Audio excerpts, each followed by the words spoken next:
България е малка страна на Балканския полуостров. Площта ни е 111 000 квадратни километра. Ние сме разделили нашата малка страна на 6 фолклорни области. От изток на запад това са Добруджа, Северна България, Тракия, Шоплук, Родопите и Пирин. Най-важното за тези фолклорни области е факта, че те се различават помежду си по стиловите си особености.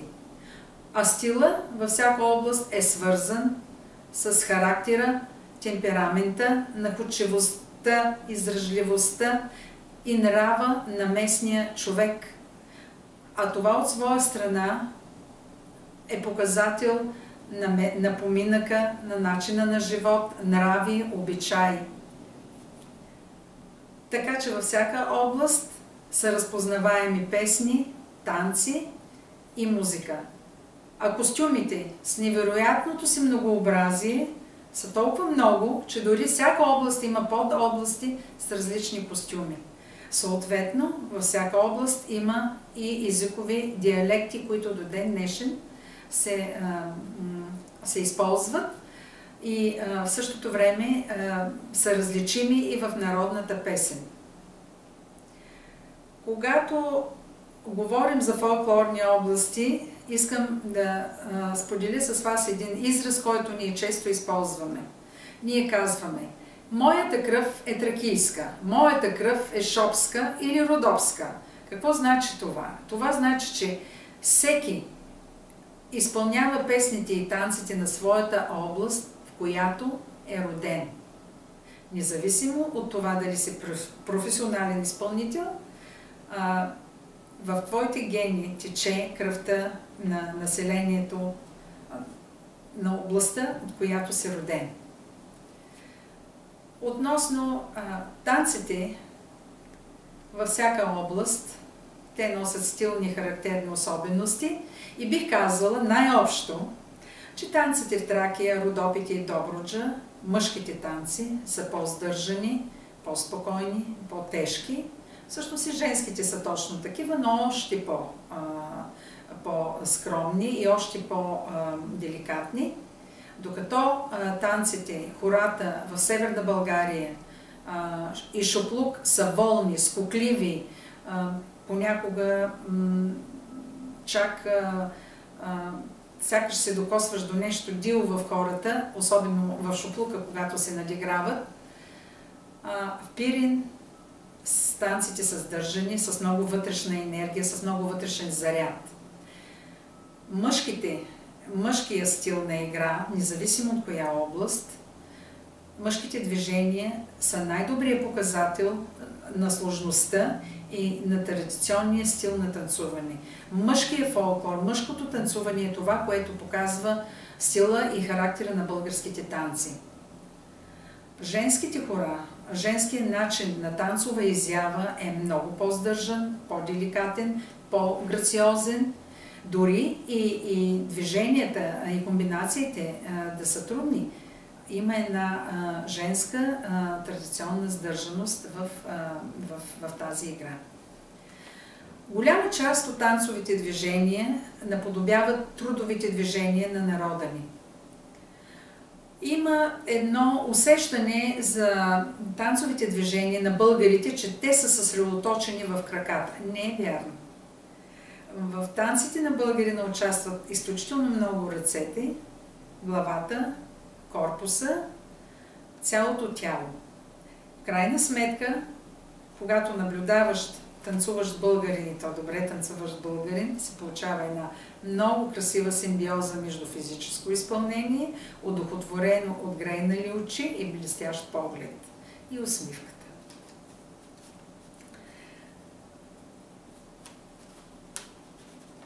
Какво друго бих казала за танците? Искам да говорим за хоро, понятието хоро и хорище. Това са две ключови думи, когато говорим за български танцов фолклор.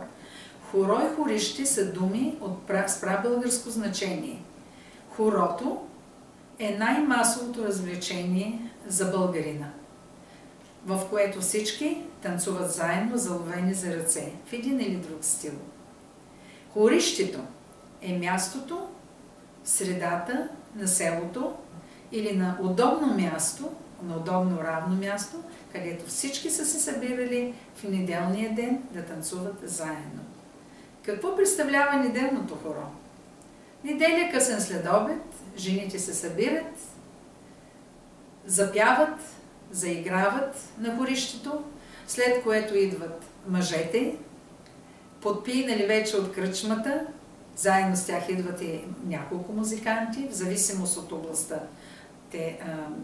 Те са различен брой, тогава засвирват, заиграват, мъжете повеждат хорото, което е много често по-сложно от женското хоро, пеено хоро, така че в крайна сметка всички, цялото село се събира на неделното хоро. Това е било единственото и най-голямо развлечение за хората. Събирайки се, те си разказват какво се е случило, как е минал живота им, какви проблеми имат, споделят, научават нови неща, разказват си семейни истории. Това е бил център за информация за всички тях. Хорото е било и една неимоверно красива картина на женското майсторство и на женския талант по отношение на ръкоделие, плетева и шев.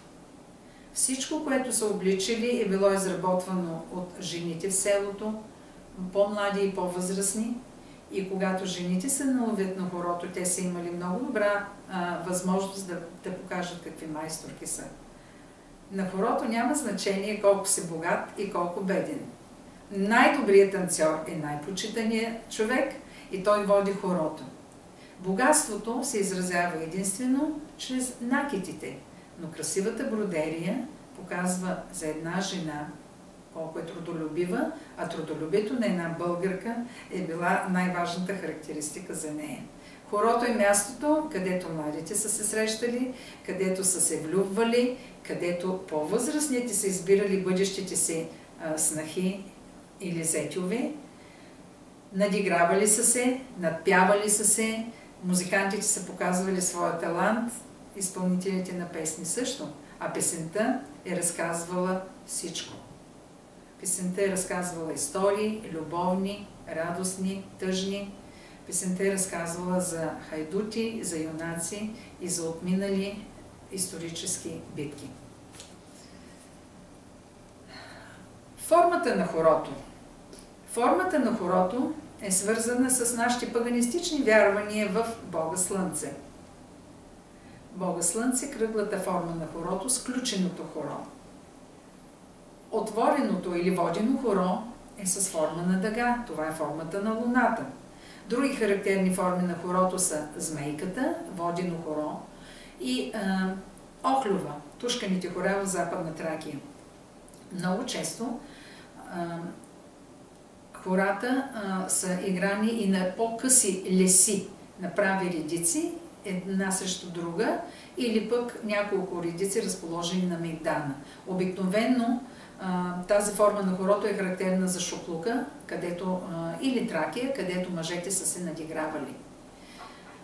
Най-важен за хорото е водача, а в Шопско и Опашкара. И на двата края на хорото трябва да има много добри играчи, защото в Шопско посоката на хорото се сменя. А посоката на хорото е надясно по кръга, или това е срещу часовниковата стрелка. Защо надясно? Защото дясната страна е свързана с мъжкото начало. Лявата страна е свързана с женското начало и с магията, с лечението.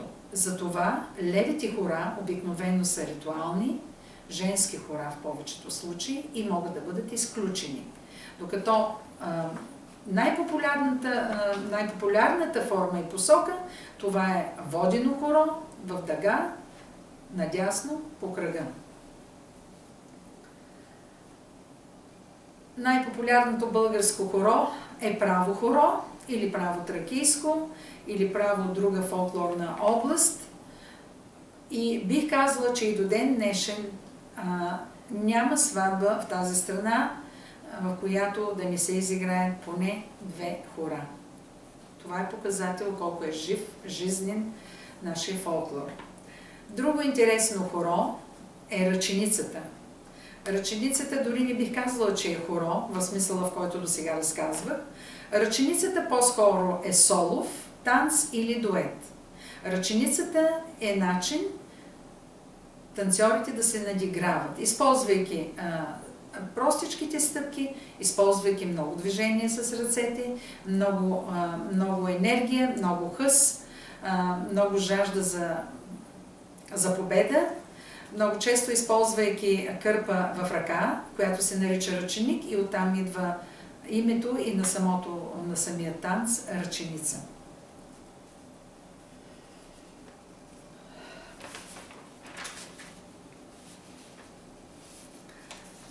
Песни. Песните в България не бих казала колко. Никой не може да каже колко наброяват. Разделяме песните в българския фолклор на исторически, митически, юнашки, обредни, сватбени, любовни и може би най-голямата група са песни на хоро. Всяка област има свой стил на пеене и на музициране за инструментите. Този стил зависи от ладовото многообразие и орнаментиката във всяка фолклорна област. Пеенето в България е едногласно. Говоря за традиционното пеене. Двугласно е пеенето в Шоплук, в Пиринския край, където втория глас е бордонен, Исов, а първия глас е мелодията на песента. Много характерен двуглас имаме в Неделино, в Родопите. Свързваме този двуглас с пентатониката, а пентатониката идва с древните прабългари в България. Тя е характерна и за някои от азиатските народи.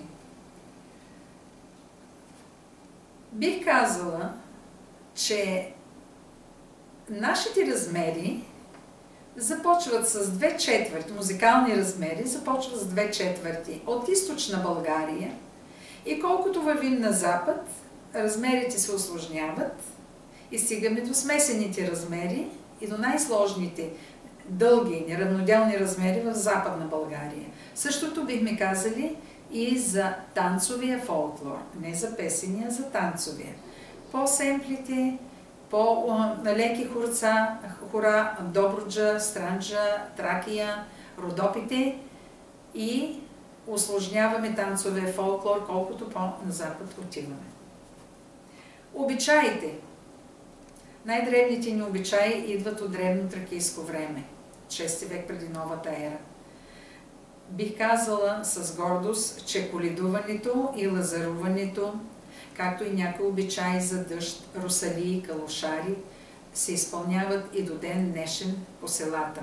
За хората е чест и гордост да ги възстановят в точно определения ден, да ги изпълнят, облечени в народни костюми, следвайки всички ритуални действия за един обичай. Ние вярваме, че песента и музиката и наричанията носят благодат, плодородие и здраве на хората. Получава се една магия между думите и песните, изречени и изпяти от деца, от по-млади жени, особено от деца. И това неимоверно води до една вяра в по-добро бъдеще, вяра за добро здраве и вяра за плодородие. В религиозно отношение бих казала, че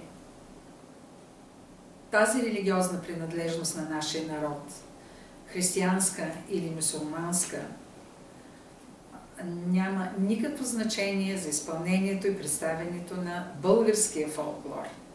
Всеки изпълнява фолклора на селото и областта, където е роден, с всички стилни характеристики, многообразие и характерни особености за региона. С чест обличат и с гордост обличат местните костюми, Така че много добри изпълнители и от двете религии на български фолклор. Последният етап от развитието на нашия фолклор е много интересен. От 1944 до 1989 година Комунистическата партия отдаде голямо значение на културата във всички нейни жанрове. Хората на изкуството бяха подкрепени творчески и финансово, за да творят. Отношението към фолклора беше същото. Бих казала, че най-явният резултат от това време, от нашата история, е Националният фолклорен събор на Копривщица. Той е създаден в 1965 година от инициативен комитет начело с Райна Кацарова, Петко Стайнов, Анна Каменова, Атанас Душков и Петко Теофилов. На 5 години веднъж в местността Войводинец се събират най-добрите изпълнители на автентичен фолклор в България. Сега, тази година, през 25-та, от 8 до 10 август е 13-то поредно издание на Националния фолклорен събор на Копривщица. Бих казала, че до момента най-високият брой участници е през 2000-та година 18 000 изпълнители на сцените, на 8-те сцени на фолклорния събор Копривщица. Друг чудесен резултат от политиката на Комунистическата партия и правителството от този период е създаването на професионалните фолклорни ансамбли. Първият от тях, държавния ансамбъл Филип Кутев, е създаден през 1951 година. През 1952 година е създаден оркестърът за народна музика към Българско национално радио. През 1954 е създаден ансамбъл Пирин. След това следват 18 професионални фолклорни ансамбли в цялата страна. Друг интересен факт. Държавно хореографско училище в София, създадено в 1956 година. Националното училище по фолклорните изкуства, Котел, 1967 година. В Широка лъка, 1971 година. От 1944 до 2004 година ние имахме едно, бих казала, категорично разделение в българския фолклор. Професионално фолклорно изкуство, автентично фолклорно изкуство по селата, в което участваха всички възрастови групи. Групи за обработен фолклор, песени или танцови в градовете. Там, в певческите групи, участваха хора на различна възраст, но в танцовите колективи можеха да участват само млади изпълнители, да кажем до възраст до 40 години. Какво се случва през 2004 година? 21 век, интернета взема неизменно голяма част от нашия живот. Благодарение на него и на информацията от всички наши емигрирали българи в Щатите, Канада и в Европа, беше създадено движението на клубните групи в България. Бяха създадени първите групи за танци за удоволствие, така го наричаме днес. Групи, в които всеки може да отиде и да танцува за удоволствие, и по-млад, и по-стар. Това беше необходимо, защото много младежи, танцуващи преди 2004 по ансамблите в градовете, нямаха възможност къде да продължат. А този, който обича танца, обичта към танца е за цял живот. Така че това движение на клубни групи се засилва, разраства все повече и повече в нашата страна. Заедно с това движение бяха създадени, може би последните 10 години или малко повече, и първите фестивали на групи, танцуващи български фолклор от българи в чужбина. В Щатите, това е фестивала Вирея в Чикаго, в Канада, в Европа вече за няколко пъти бяха проведени тези фестивали. Прага, Лондон, Палма де Майорка и Лион във Франция. Това е едно много силно движение, показателно колко е силно обичата към българския фолклор. Друго, което искам да допълня. След 2000 година, след 2004 година, из цялата страна започнаха да се организират изключително много фестивали за фолклорно изкуство. На всеки фестивал има жанрово многообразие. Всеки може да отиде и да присъства. Дали ще е клубна група, дали ще е ансамбъл за обработен фолклор, певчески групи, разделени възрастово. Така че тези фестивали са един много добър стимул за всички самодейци, във всички категории жанрови, автентично или обработен фолклор, да отидат и да присъстват. Това поддържа присъствието на младите хора в българския фолклор. По този начин те изучават, представят и са горди с факта, че са част от това голямо семейство на хора, обичащи фолклора ни. Пропуснах да кажа, че една друга ключова дума е важна, когато говорим за български фолклор. Това е думата събор. Събор.